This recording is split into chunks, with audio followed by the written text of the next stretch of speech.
Ketika seseorang berada di level spiritual rodiyah, mardiyah, kamilah, itu rasa akunya nggak ada, Mas. Nah, Kalau di nafas mutmainnah, rasa aku masih ada. Tapi kalau yang di mutmainnah tidak sentris lagi. Kalau di rodiyah itu karena dia egosentrisnya sudah hilang. Egosentrisnya ya, egosentrisnya kayak tadi sudah kayak udara, Mas ya. ya. Itu dia mau yang menang dia atau yang kalah mau yang menang saya disebut menang, Mas. Jadi dia selalu bilang aku menang. Nah di Sirul Asror ruh itu ada 4. Satu ruh jismani punya mimpinya sendiri nanti. Nah, Jadi kalau kamu mimpinya kok kayak gini, berarti yang mimpi itu ruhmu yang ini gitu. Kalau Mas Fatih lapar, itu Mas Fatih akan bermimpi, mungkin akan bermimpi makan. Orang kok mimpinya yang gitu-gitu itu, mimpinya gitu-gitu itu, orang itu stagnan di level amarah dan lawamah. Nah nanti kalau ngimpi di ruh ruwani, Mas, itu yang bermimpi adalah ruh ruwani yang sifatnya itu dia bisa melampaui waktu dulu.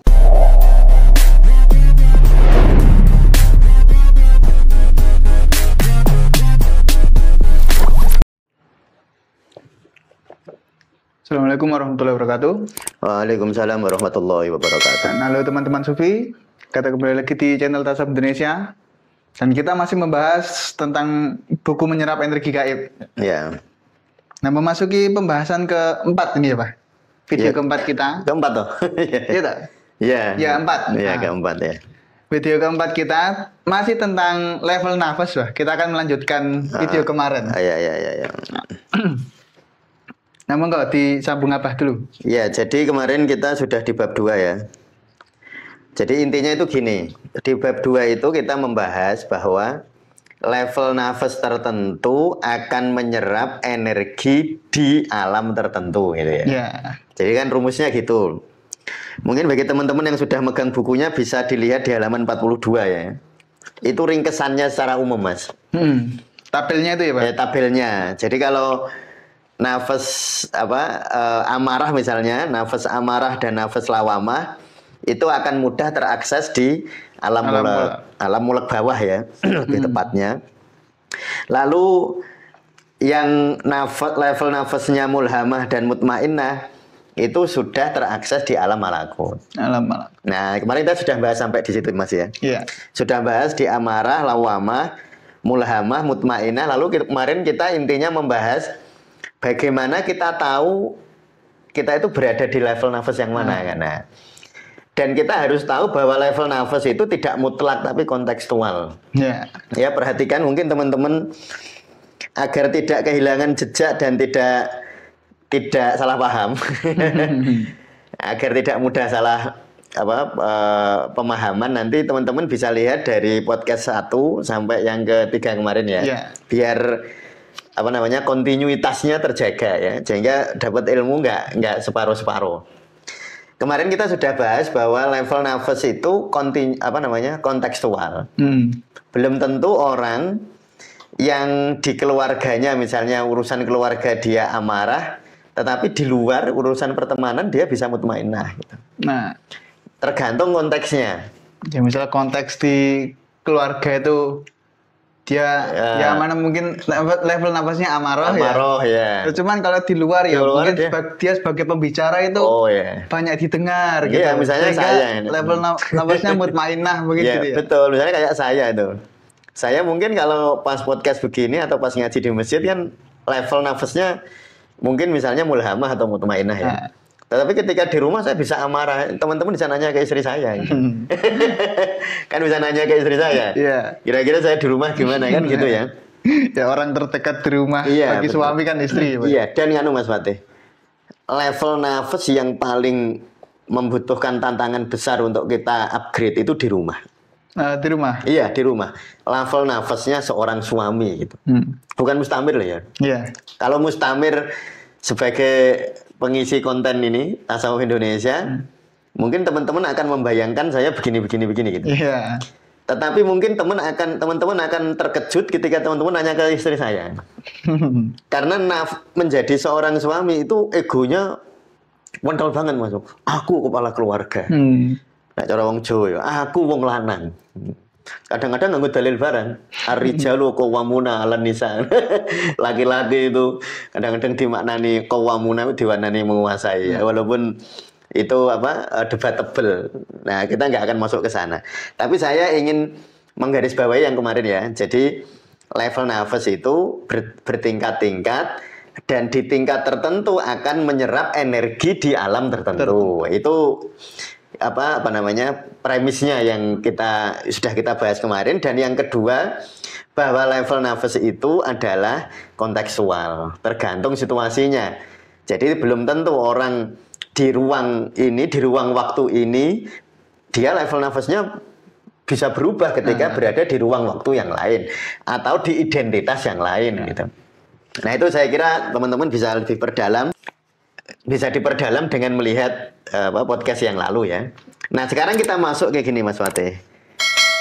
Level kalau di dalam Al-Qur'an, kemarin Mas Fatih sempat nanya saya, kenapa dibagi 7 itu ya Mas ya? Oh iya. Ya, dari kemana 7 itu kemarin saya jawab dibagi 7 karena mungkin mengambil berkah di di langit ke-7. Nah, sehingga tingkatan level spiritual itu dilihat dibuat 7. Padahal sekali lagi level spiritual itu sebenarnya nggak terbatas jumlahnya. Nah, tetapi kalau teman-teman, kalau Mas Fatih baca modul 200 jam, modul 200 jam pelatihan 200 jam di kita kan ada modul ya. Nah, di situ saya menjelaskan kenapa 7. Ya, memang ada ayat-ayatnya. Jadi nafas amarah di ayat surat sekian, lawamah ada. Jadi disebut di dalam Al-Qur'an, tetapi yang 3 tidak disebut. Yang 3 yang nanti kita bahas ini. Dia. Nah, setelah mutmainnah itu. Jadi sampai di mutmainnah itu masih disebut nafas. Misalnya nafas ammarah, la ammaratu bisu di dalam Al-Qur'an. Yeah. Terus ada lagi nafsul lawamah di Al-Qur'an ada sebutan. Ada nafsul mulhamah. Misalnya fa'alhamaha fujuraha wa taqwaha. Itu kan wa nafsi wa ma sawwaha fa'alhamaha fujuraha wa taqwaha. Jadi nafas yang terilhami ada di dalam Al-Qur'an. Nafas mutmainnah ada kata nafasnya juga. Ya ayat Tuhan nafsul mutmainnah ada kata. Nah, tapi ketika masuk ke rodiyah, makanya di sini ketika seseorang berada di level spiritual rodiyah, mardiyah, kamilah, itu rasa akunya nggak ada, Mas. Nah, kalau di nafas mutmainnah rasa aku masih ada.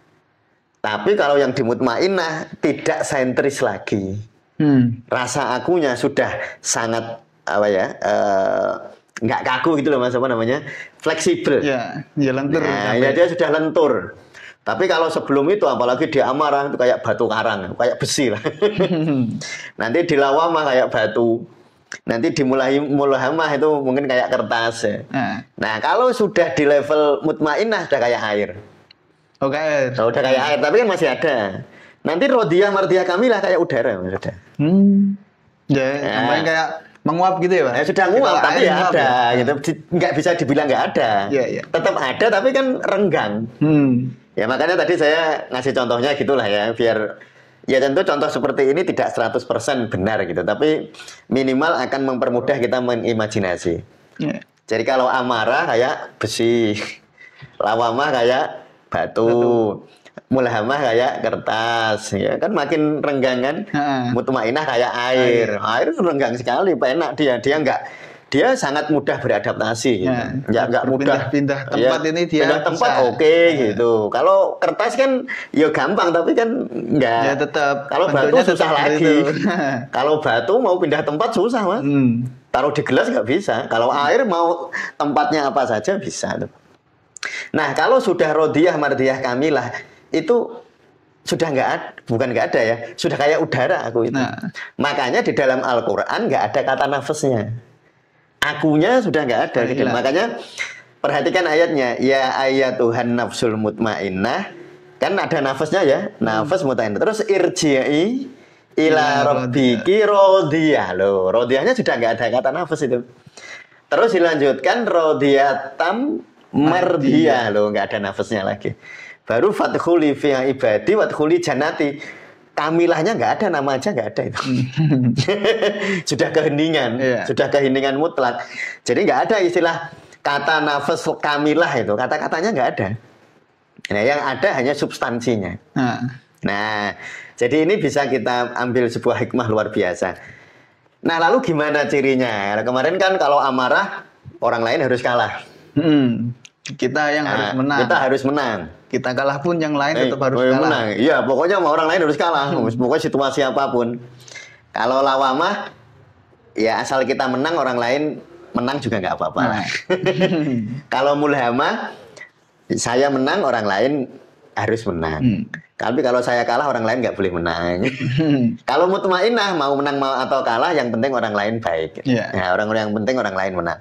Nah, itu nanti teman-teman bisa ngecek ya. Ngecek diri sendiri di dalam setiap konteks.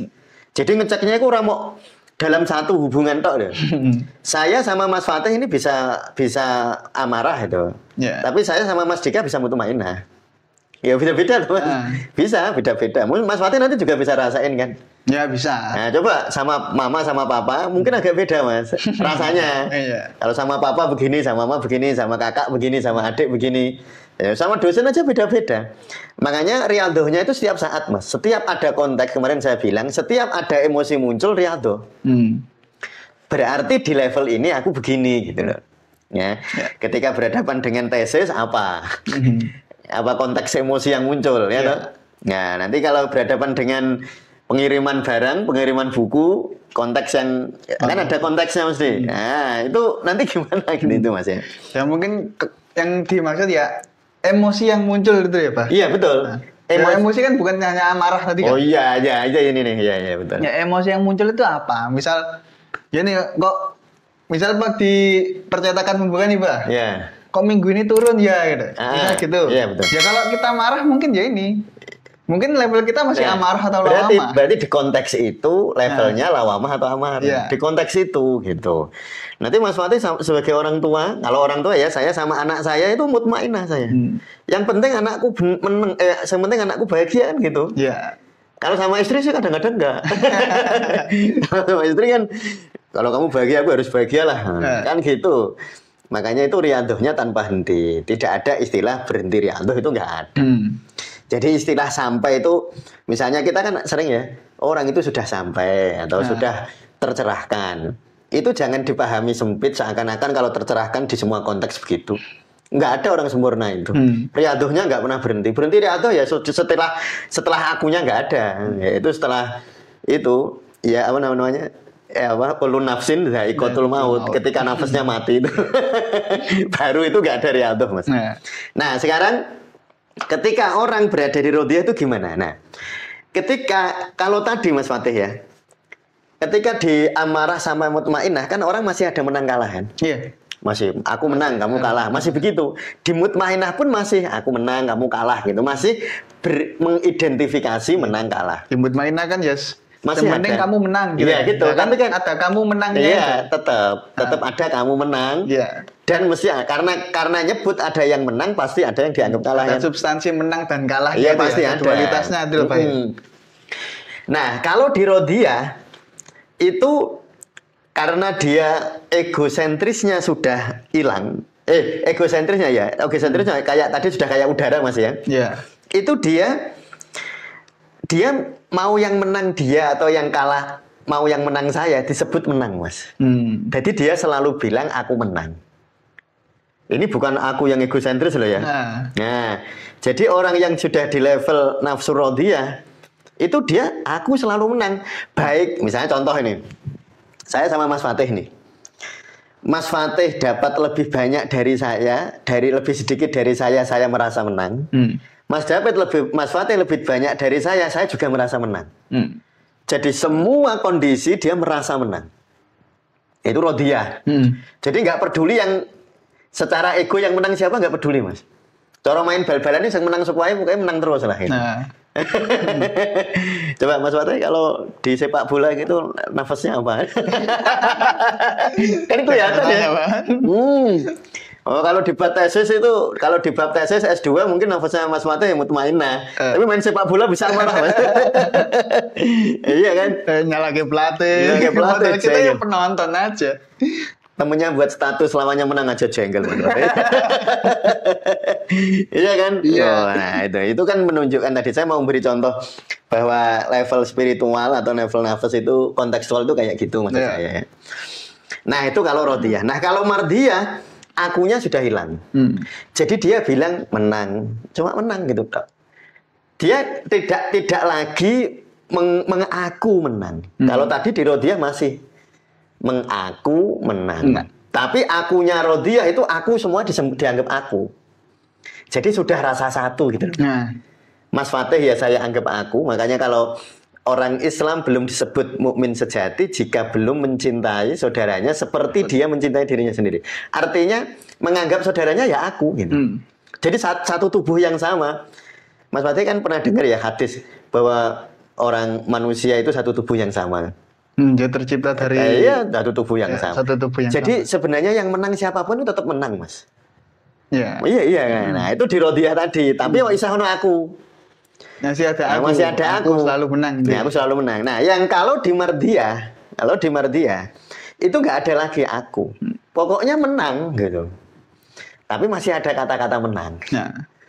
Nah, puncaknya di Kamilah ketika tidak ada lagi kalimatnya. Menang kalah itu sudah nggak ada. Kata-katanya nggak ada. Itulah keheningan itu. Nah, sehingga ya tentu ini teoritik ya Mas ya. Teman-teman nggak usah terlalu terpaku kepada kata-kata saya. Ya, jadi ini sebuah peta yang sebenarnya peta ini lentur. Ya, teman-teman dan tidak perlu saya pesan pada diri saya Mas Fatih, saya pesan yang dengan nggak usah terlalu fokus menilai level kita lah. Ini kan ilmu, kita itu bahasnya ilmu. Kita bahas ilmu, tapi di dalam praktek ilmu nggak boleh kaku loh Mas. Ya waktu saya misalnya dulu waktu sekolah di kedokteran misalnya, ya prosedur kaku Mas. Kan waktu kuliah ya, kan karena kuliah itu kan belajar protap. Waktu belajar waktu koas itu kan harus protapnya begini. Tapi waktu jadi dokter ya nggak boleh sekaku-kaku gitu. Mas Fatih sama.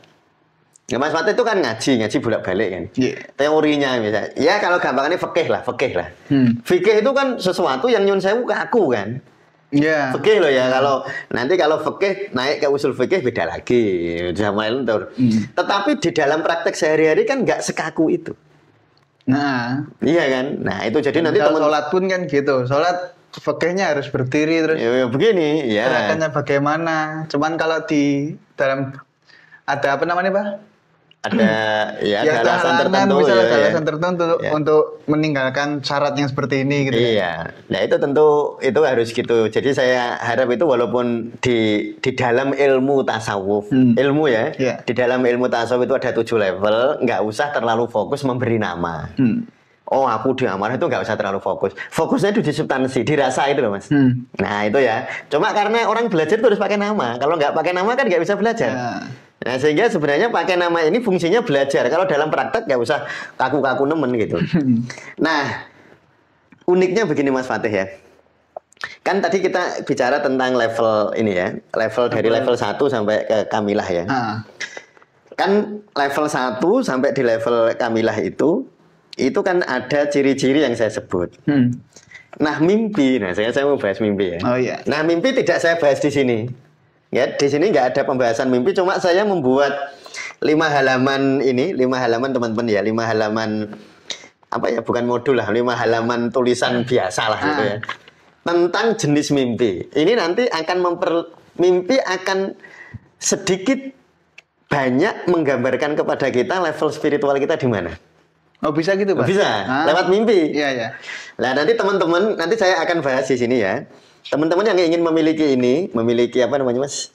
Ya PDF-nya lah nanti. Ya PDF ini filenya. Ini ada cuma 5 halaman toh. Cuma 5 halaman, bisa dapatkan secara gratis. Nah nanti bisa menghubungi admin ya. Admin Tasawuf Indonesia minta filenya. Ya ini saya beri judul 4 jenis mimpi berdasarkan level ruh atau berdasarkan level spiritual. Kenapa level ruh? Karena begini, mimpi itu tergantung ruh apa yang bermimpi. Ruh apa yang bermimpi? Ya, itu ya. Ya, ini baik. Ini mungkin bagi sebagian teman-teman ilmu yang belum pernah mendengar ya. Tentang mimpinya maksudnya. Kalau ruhnya itu banyak yang mendengar. Nah gini, di dalam Sirul Asror, ruh itu dibagi 4. Sirul Asror ya. Iya. Kalau Mas Fatih baca di Al-Ghazali bisa beda Mas. Kalau di Al-Ghazali bisa 5. Jadi kalau Al-Ghazali ada ruhul khisi, terus ruhul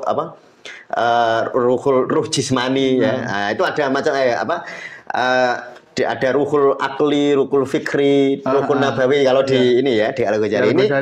Ini saya buat berdasarkan level ruh di dalam Sirul Asror. Jadi itu kan macam-macam di kitab-kitab itu. Nah, di Sirul Asror ruh itu ada 4. Satu ruh jismani punya mimpinya sendiri nanti. Nah. Jadi kalau kamu mimpinya kok kayak gini, berarti yang mimpi itu ruhmu yang ini gitu. Kalau orang terlalu sering mimpi ruhul jismani, mimpinya yang mimpi itu ruh jismaninya. Berarti kurang lebih ya, level nafasnya antara amarah dan lawamah. Nah, nanti gitu ya.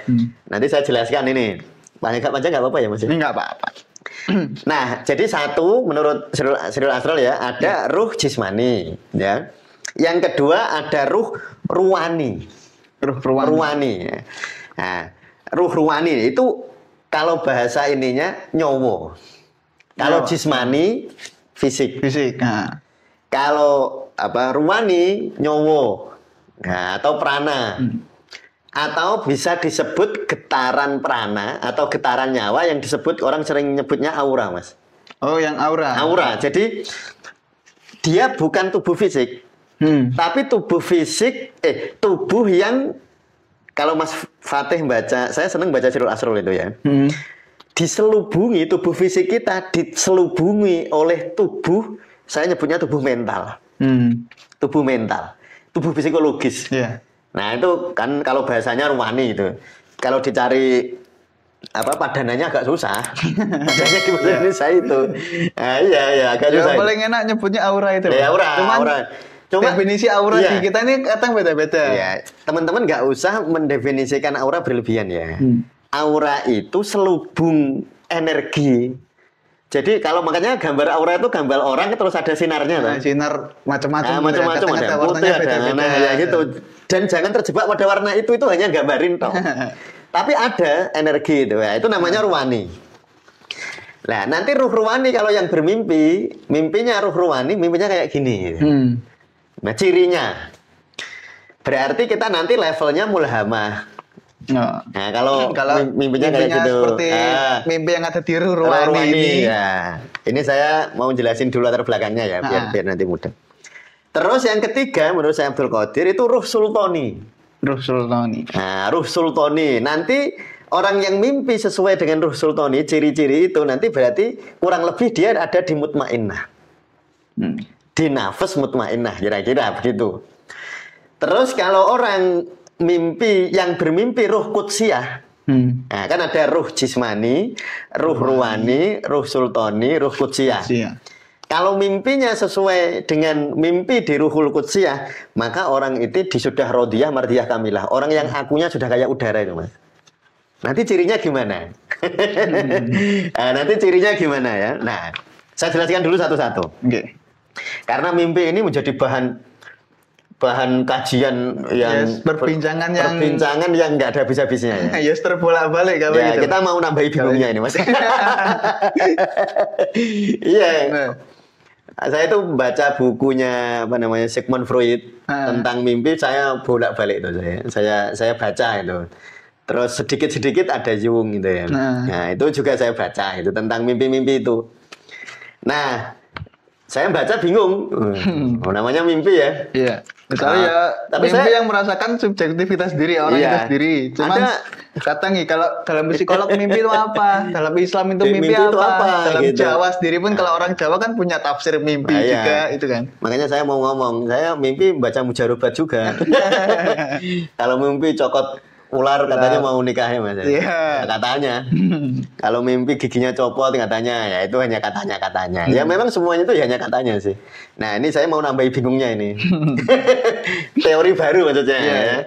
tentu teman-teman karena ilmu itu selalu memberi ruang untuk berdebat dalam tanda petik ya, ruang untuk tesis antitesis ya. Iya. Tuh ruang untuk ya silahkan nanti setuju ya boleh, enggak juga nggak apa-apa. Ini kita menyampaikan versinya tasawuf Indonesia gitu. Nah. Kalau Mas Fatih lapar, itu Mas Fatih akan bermimpi, mungkin akan bermimpi makan. Makan itu. Atau bisa jadi gitu kan ya belum tentu. Iya. Artinya mimpi itu, kalau mimpi yang di ruhul jismani itu sifatnya fisiologis dan mekanistik. Maksudnya gini, contohnya saya ngasih contoh. Misalnya Mas, orang itu kalau lambungnya, nah ini kalau di ilmu kedokteran kedokteran timur. Ada. Oh itu ilmu ada. Jadi kalau orang misalnya mimpi ketemu api, berarti livernya panas. Ada. Dan itu saya udah pernah bahas itu kayaknya dengan Kak Ami Dengobati itu. Iya, kayaknya. Sudah pernah itu saya bahas itu. Kalau orang ngimpi kejeglong di tanah, berarti stagnasi lambung. Ya. Iya. Kalau orang ngimpi lambungnya atau ususnya misalnya nggak bisa BAB, jadi dia itu nggak bisa BAB lama gitu loh. Yeah. Biasanya BAB-nya sehari sekali, misalnya 3 hari kok belum BAB. Itu orangnya bisa mimpi masuk gua tapi nggak bisa lanjutin. Oh, yang masuk terus masuk gitu. Gua loh, ini kok mandek di sini, kok ada batu yang mengganjel. Nah, itu bisa mimpi sebagai tanda bahwa ususnya tersumbat. Energinya turun. Ususnya tersumbat. Nah, itu mimpi ruhul jismani. Jasmaninya yang mimpi. Yeah. Tubuhnya yang bermimpi. Nah, itu ya. Itu mimpi. Nah, orang kok mimpinya yang gitu-gitu itu. Mimpinya gitu-gitu itu. Orang itu stagnan di level amarah dan lawamah. Nah, itu mimpi ruhul jismani ya. Terus orang seperti itu di dalam mimpi dia gini Mas. Mimpi itu ini kita buat timeline waktu ya untuk memahami ini ya. Jadi ada mimpi saat ini. Jadi waktu bermimpi itu di situ nggak ada waktu. Waktunya ya saat itu gitu. Kondisi yang dirasakan itu. Iya, kondisi yang dirasakan saat itu gitu. Ya betul. Makanya seketika. Nah, ada mimpi yang orang itu seperti berada di masa lalu. Nah, nanti mimpi apa itu yang kayak gitu. Atau ada orang mimpi yang seperti di masa depan. Itu mimpi yang mana? Lah itu namanya timeline ya. Iya. Kalau mimpi yang ruhul jismani nggak ada timeline waktunya, pokoknya saat itu. Sampean misalnya sampean tidur diganggu Mas Jawahir, sampean dijiwit-jiwiti gitu. Sampean bisa mimpi waktu itu kebentur-bentur gitu. Oh iya. Iya bisa mimpi kan gitu. Nah itu namanya mimpi yang seketika. Jadi waktu Mas Fatih mimpi, kalau dulu itu saya pernah saya ingat ya. Saya ngimpi kebanjiran. Jebule saya melek, saya ngompol. Itu saya waktu belum sekolah. Saya itu ingat itu. Jadi kan ngompol yang mimpi jalan ke kamar mandi. Iya, atau mimpi ya. Ngimpi di mana? Jebule ngompol. Itu seketika itu, Mas. Nah, itu maksudnya ya. Jadi ngimpi yang di ruhul jismani itu terikat waktu seketika itu. Seketika itu lapar ya. Berarti mimpinya ya itu entah makan, entah ngiler, entah apa. Pokoknya yang berhubungan dengan makan, Mas. Iya. Entah lihat orang jualan terus kepengen banget gitu ya bisa gitu loh. Ya pas hari itu ngelihat wah paling martabak iki enak punya uang gitu kan. Terus mimpinya lihat orang jualan martabak terus nangis karena nggak bisa beli. Nah nanti kalau ngimpi di ruh ruwani Mas, itu yang bermimpi adalah ruh ruwani yang sifatnya itu dia bisa melampaui waktu dulu. Jadi melampaui waktu dulu. Iya, enggak melampaui waktu menjadi dulu gitu. Maksudnya begini. Kayak kembali masa lalu gitu. Mas Fatih ngimpi waktu SD.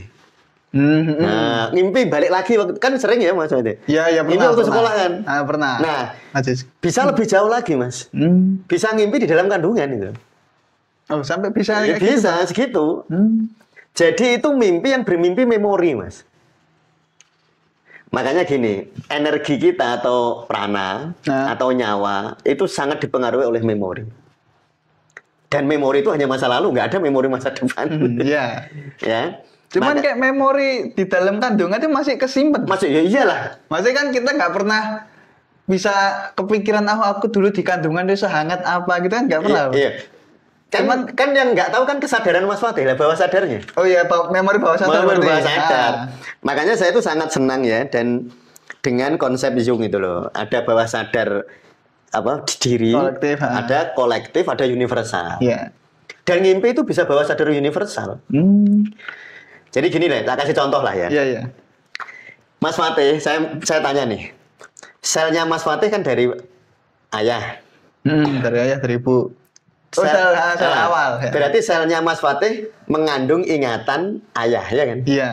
Di dalam bawah sadar Mas Fatih itu ada ayah. Ya? Ada ingatan. Bawah sadar universal dari ayah. Ayah, kolektif, bukan universal. Itu kolektif, belum universal ya. Nah, di dalam gennya ayah ada ingatan kakek. Di dalam ingatan kakek ada buyut. Yeah. Ada udek-udek siwur, jantung siwur, sampai moyang. Maka orang bisa bermimpi sampai ke masa lalu. Bukan dalam kandungan tok bahkan. Jadi mimpi di ruhul ruwani, Mas. Mimpi ruhul ruwani itu bisa bermimpi panjang sekali. Dan itu yang oleh para nabi biasa mimpi kayak gitu. Makanya para nabi bisa bercerita masa lalu. Oh iya kayak Rasulullah bisa bercerita dari mimpi itu ya. Dari mimpi, mimpi dalam tanda petik ya. Karena mimpi itu kalau bagi para nabi begini pun bisa disebut melek pun dia bisa menjangkau gitu ya. Jadi kalau Mas Fatih memang bisa mimpi dalam kandungan, bukan hanya dalam kandungan, dulu bisa. Iya. Mas Fatih, karena di dalam gen Mas Fatih, di dalam memori Mas Fatih, memori yang dibawa di memori kolektif lah ya, itu bisa. Ya bisa sampai Nabi Adam sebenarnya. Ya misal saya lahir 2001, aku bisa mimpi di zaman 1970. Bisa, gitu. 70 masih deket. Kalau kita kan bisanya, kalau saya ya kan pernah mimpi di TK gitu misalnya. Ya di TK mimpi gitu. Itu bisa, itu kan masih di dalam memori pribadi saya. Memori personal. Nah, memori personal itu bisa, tetapi bahkan bisa mimpi sampai di memori kolektif. Jadi Mas Fatih bisa lihat ternyata mbahnya Mas Fatih dulu siapa gitu.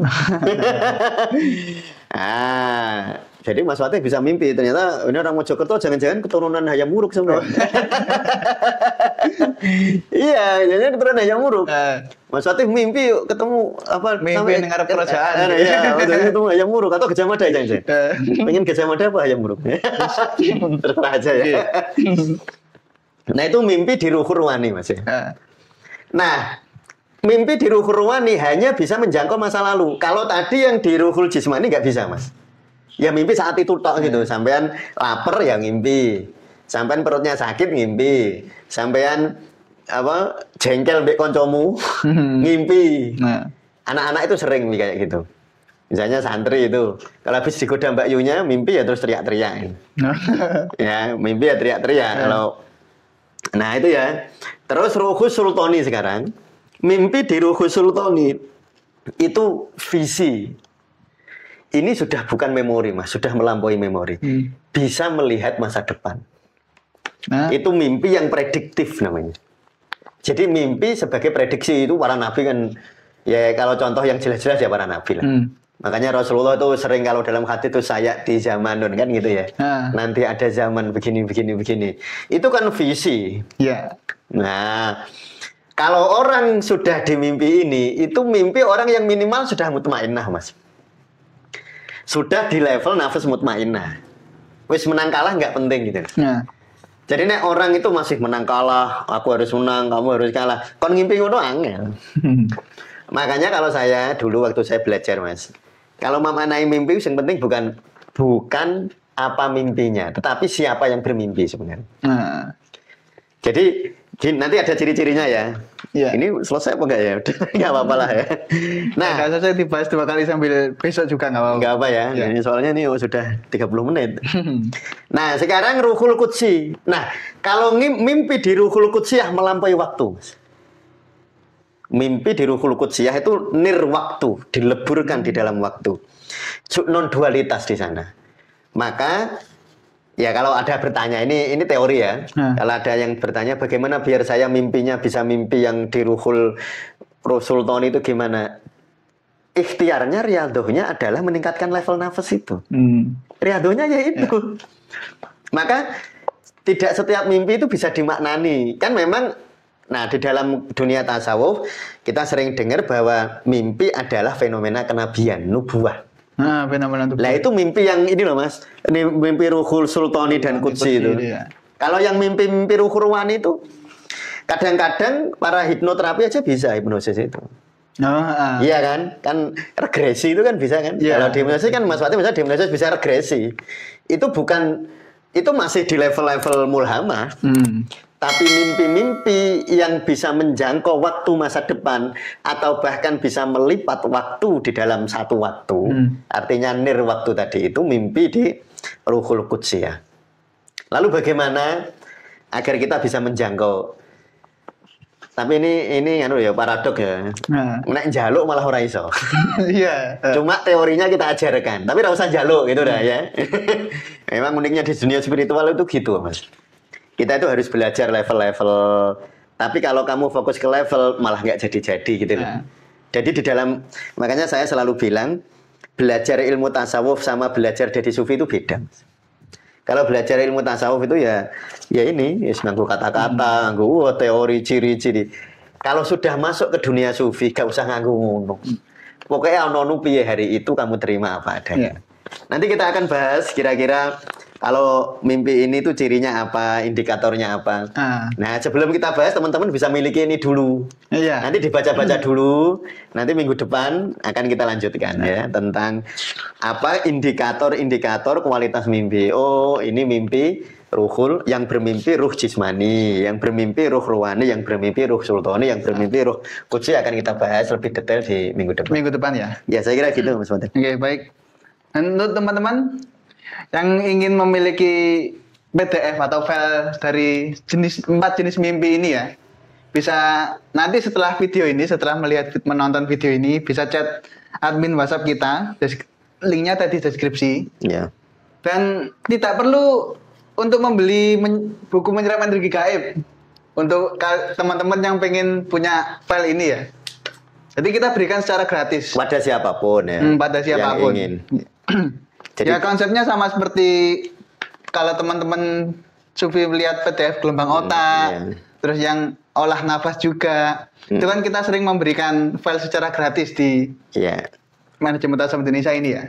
Kalau yang ingin dapat bukunya ini, ya silahkan nanti hubungi admin juga. Kalau yang ingin ya, kalau ini nggak gratis ya. Kalau yang file ini gratis ya, ya gitu Mas. Kalau buku ini membeli, kalau file ini kita berikan secara gratis. Nah, mungkin cukup sekian. Wassalamualaikum warahmatullahi wabarakatuh. Waalaikumsalam warahmatullahi wabarakatuh.